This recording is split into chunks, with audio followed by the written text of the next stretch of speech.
Hello friends, welcome back my YouTube channel mega mind arts classes. तो friends, आज हम बात करेंगे हड़प्पा सभ्यता और संस्कृति से संबंधित इस पार्ट 2 वीडियो की। ध्यान दीजिए बाबू, इससे पहले पार्ट 1 का वीडियो अपलोड हो चुका है और इस वीडियो के डिस्क्रिप्शन बॉक्स में उसका लिंक दे दिया गया। अगर आप इस वीडियो को अभी तक नहीं देखे हुए बाबू, तो उस वीडियो को ध्यान से देख लीजिएगा ताकि ये वीडियो आपको अधिक से अधिक समझ में आ सके। तो चलिए बात करते हैं हड़प्पा सभ्यता और संस्कृति से संबंधित इस पार्ट 2 के वीडियो में। देखते हैं इसे ऐसे कौन कौन से प्रश्न हैं जो आपके एग्जाम पॉइंट ऑफ व्यू से बहुत इंपॉर्टेंट हो जाते हैं। चलिए बात करते हैं।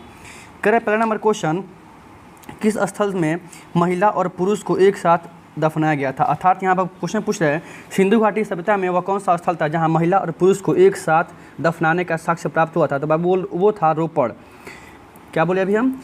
किस स्थल से महिला और पुरुष को एक साथ दफनाया गया था? तो वो था रोपड़। ध्यान रखिएगा। बात करते हैं क्वेश्चन नंबर 2 की। कह रहे हैं सिंधु सभ्यता में विशाल स्नानागार के अवशेष कहाँ से प्राप्त हुए? ध्यान देखिएगा। हड़प्पा सभ्यता का सबसे बड़ा नगर था मोहनजोदड़ो, जिसकी खोज 1922 में हुई थी राखल दास बनर्जी के द्वारा, और यहीं से विशाल स्नानागार और विशाल अन्नागार के साक्ष्य प्राप्त हुए। ये भी दोनों क्वेश्चन एग्जाम में बने हुए हैं कि विशाल स्नानागार के साक्ष्य या विशाल अन्नागार के साक्ष्य, माने जिसको बोलते हैं भंडार घर, वहाँ से कहाँ से प्राप्त हुआ था? तो मोहनजोदड़ो से प्राप्त हुआ था, जिसकी खोज 1922 में राखल दास बनर्जी के द्वारा किया गया था, और इसका शाब्दिक अर्थ मृतकों का टीला होता है। ये भी आप ध्यान रखें।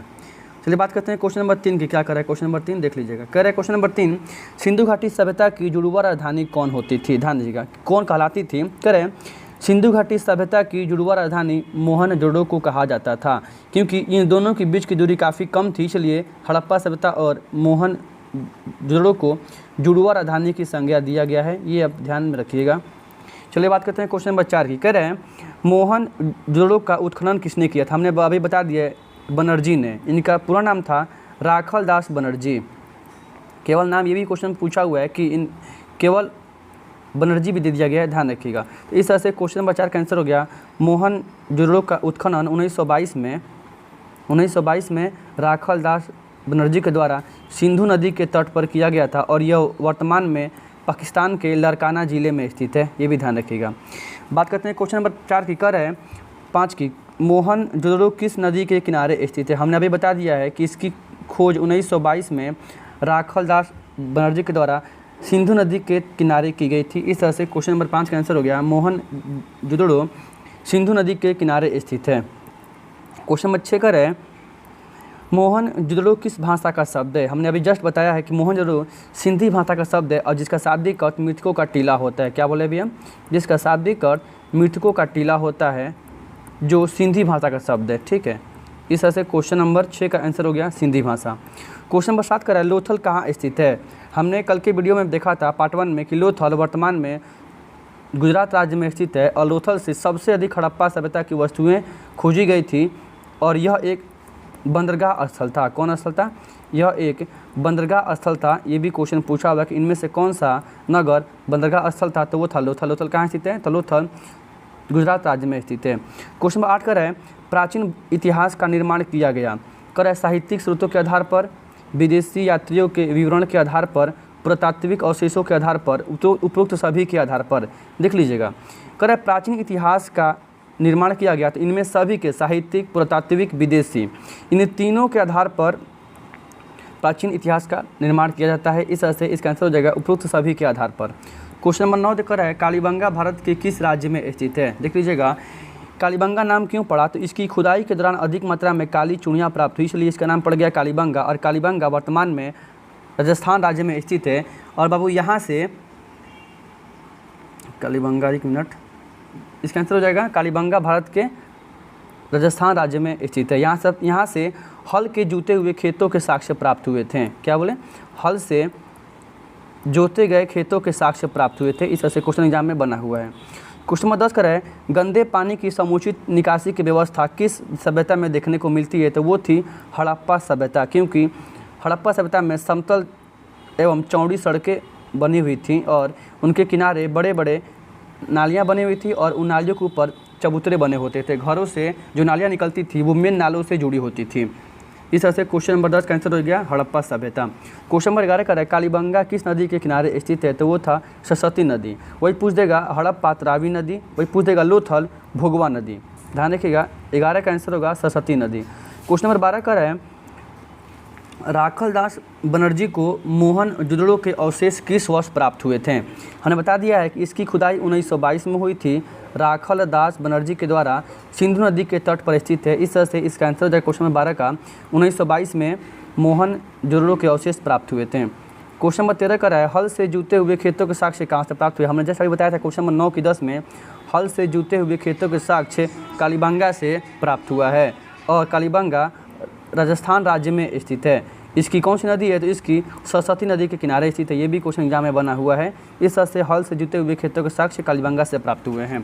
क्वेश्चन नंबर 14 का है, देख लीजिएगा, पशुपति महादेव की मुहर में कौन सा जानवर नहीं पाया गया था? हाथी पाया गया था। मतलब जो पशुपति की मुद्रा ऐसे करके ऐसे मिली हुई थी, उस पशुपति की मुद्रा में मुहर में कौन सा जानवर नहीं पाया गया था? तो हाथी था, बाघ था, शेर और भैंस। यहाँ पे शेर नहीं था। क्या बोले? शेर नहीं था, बाकी 3 थे। क्वेश्चन 15 का है दयाराम साहनी ने किसकी खुदाई करवाई थी? हमने कल के वीडियो में पढ़ा था 1921 में राय बहादुर दयाराम साहनी के द्वारा हड़प्पा सभ्यता की खोज रावी नदी के तट पर की गई थी, जो वर्तमान में पाकिस्तान के मांटोगरी जिला में स्थित है। क्वेश्चन नंबर 16 का है पुरातत्व के अंतर्गत कौन नहीं आता है? हमने पढ़ाया था ऑफलाइन क्लासेज में, और इससे पहले का जो मतलब हमने पढ़ाया था ऑनलाइन आके फेस टू फेस में बताया था। पुरानी वस्तुओं के बारे में अध्ययन करने की जो प्रक्रिया है उसको बोलते हैं पुरातत्व। इसके तहत साहित्य आता है, इसके तहत सिक्का आता है, अभिलेख आता है, भग्नावशेष आता है, साहित्य नहीं आता है। ध्यान रखिएगा, पुरातत्व के तहत साहित्य नहीं आता है, सिक्का आता है, अभिलेख और भग्नावशेष आते हैं। क्वेश्चन नंबर देखते हैं 17 कर है मोहनजोदड़ो की 1922 में किसने खोज की थी? हमने अभी जस्ट ऊपर बता दिया और पार्ट 1 के वीडियो में भी हमने बता दिया है कि 1922 में मोहनजोदड़ो की खोज राखल दास बनर्जी के द्वारा किया गया था, जो सिंधु नदी के तट पर स्थित है और यह वर्तमान में पाकिस्तान के लड़काना ज़िले में स्थित है, जहां से सबसे अधिक कांसे की नर्तकी की मूर्ति प्राप्त हुई थी। ये भी क्वेश्चन पूछा हुआ है कि सूती कपड़ा और कांसे की नर्तकी की मूर्ति कहां से प्राप्त हुई है? तो कांसे की नर्तकी की मूर्ति मोहनजोदड़ो से प्राप्त हुई है। क्वेश्चन नंबर 18 का है मनके बनाने के कारखाने कहाँ से प्राप्त हुए हैं? तो ध्यान रखिएगा, जब हल से जूते हुए खेतों के साक्ष्य की बात करेगा तो कालीबंगा होगा, और जब बंदरगाह की बात करेगा तो लोथल होगा, और जब मनके बनाने के कारखाने की बात करेगा तो उसका आंसर चनहुदड़ो होगा। इस तरह से क्वेश्चन नंबर 18 का आंसर हो गया मनके मिट्टी के बर्तन अर्थात मनके बनाने के कारखाने चनहुदड़ो से प्राप्त हुए हैं। देखते हैं क्वेश्चन नंबर 19 कर है हड़प्पा सभ्यता की अधिकांश मोहरें किससे बनी हुई थी? ध्यान रखिएगा, हड़प्पा सभ्यता की जो अधिकांश मोहरें बनी हुई थी वो सेलखड़ी नामक पत्थर से बनी हुई थी। यह एक प्रकार का पत्थर का प्रकार था, इसलिए इसका आंसर हो जाएगा 19 नंबर का हड़प्पा सभ्यता की अधिकांश मोहरें सेलखड़ी नामक पत्थर से बनी हुई थी। क्वेश्चन नंबर 20 देखते हैं कर है हड़प्पा सभ्यता की टीले का सर्वप्रथम उल्लेख किसने किया? किसने खोज किया था?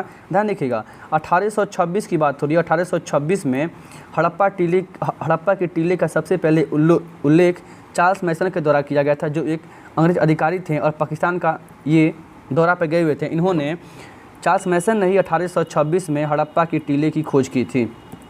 ये सन भी पूछा हुआ है। क्वेश्चन में देखते हैं 21 का है हड़प्पा के टीले की खोज कब की गई थी? हमने जस्ट बता दिया ऊपर के वीडियो में, उस ऊपर ये 20 नंबर क्वेश्चन में कि हड़प्पा के टीले का उल्लेख या हड़प्पा के टीले की खोज 1826 में चार्ल्स मैसन के द्वारा किया गया था, जो एक अंग्रेज अधिकारी थे। क्वेश्चन नंबर 22 का है हड़प्पा सभ्यता में प्राप्त अवतल चक्की में आप जानते होंगे अवतल दर्पण, उत्तल दर्पण, कॉन्वेक्स और कन्वेक्स मिरर करें। हड़प्पा सभ्यता में प्राप्त अवतल चक्की पर प्रकाश डालने का श्रेय किसको दिया जाता है? मतलब वो कौन से व्यक्ति थे जिन्होंने हड़प्पा सभ्यता में जो अवतल चक्की प्राप्त हुई थी उस पर प्रकाश डालने का श्रेय उन्हें दिया जाता है? तो वो थे अर्नेस्ट मैके। क्या बोले? अर्नेस्ट मैके को अवतल चक्की पर प्रकाश डालने का श्रेय दिया जाता है, अर्नेस्ट मैके। और अगर वो आपसे पूछ दिए पुरातत्व का जनक किसको बोलते हैं? तो पुरातत्व का जनक कनिंघम महोदय को बोला जाता है। ध्यान रखिएगा। क्वेश्चन नंबर 23 का है बनवाली किस राज्य में स्थित है? देख लीजिएगा, हमें अभी ऊपर बताया था जब बात करेगा कालीबंगा की तो कालीबंगा राजस्थान में है, लोथल गुजरात में है और बनवाली हरियाणा राज्य में स्थित है। ये ध्यान रखिएगा। क्या बोले भैया? और यहाँ से मिट्टी के बने हुए हल के प्रमाण प्राप्त हुए हैं, मिट्टी के बने हुए हल के साक्ष्य प्राप्त हुए हैं बनवाली से, और बनवाली कहाँ पे है? तो हरियाणा राज्य में स्थित है। क्वेश्चन नंबर 24 का है कोलकाता में एशियाटिक सोसाइटी की स्थापना किसने की थी? ध्यान रखिएगा, 15 जनवरी 1784 को। क्या बोले? 15 जनवरी 1784 को, ये भी डेट पूछा हुआ है। सर विलियम जोन्स के द्वारा कोलकाता में एशियाटिक सोसाइटी की स्थापना की गई थी। इस तरह से क्वेश्चन ये भी बना हुआ है, एशियाटिक सोसाइटी कहाँ स्थित है, तो कोलकाता में स्थित है। इसकी स्थापना कब हुई थी, तो 1784 को हुई थी। 15 जनवरी पूरा डेट रहेगा इसका। किसने की थी, सर विलियम जोन्स के द्वारा किया गया था। क्वेश्चन नंबर 25 का है, राय बहादुर देवराम साहनी ने कहाँ उत्खनन करवाया था। तो हमने बार बार बता दिया पार्ट 1 पार्ट 2 के वीडियो में, 1921 में राय बहादुर देवराम साहनी के द्वारा हड़प्पा सभ्यता की खोज कराई गई थी। इस तरह से आपका पार्ट 2 का वीडियो अपलोड हो चुका है, ठीक है। ध्यान रखिएगा, आज अपलोड हो ही जाएगा थोड़ी देर में। और आप पार्ट 1 के भी वीडियो को अधिक से अधिक देखिएगा, तब आपको ये पार्ट 2 का वीडियो समझ में आएगा। तो दोस्तों आज हमने पार्ट 1 और पार्ट 2 के वीडियो को कंप्लीट कर लिया, जहाँ से 50 ऐसे प्रश्न हमने पढ़े हैं, जहाँ से 3 से 4 प्रश्न प्रति वर्ष एग्जाम में आपके बन जाते हैं। तो दोस्तों आप इस वीडियो को, अगर आपको पसंद है तो वीडियो को अधिक से अधिक लाइक कीजिएगा, शेयर कीजिएगा अपने दोस्तों में, ठीक है। और चैनल को सब्सक्राइब कीजिएगा। जय हिंद, जय भारत।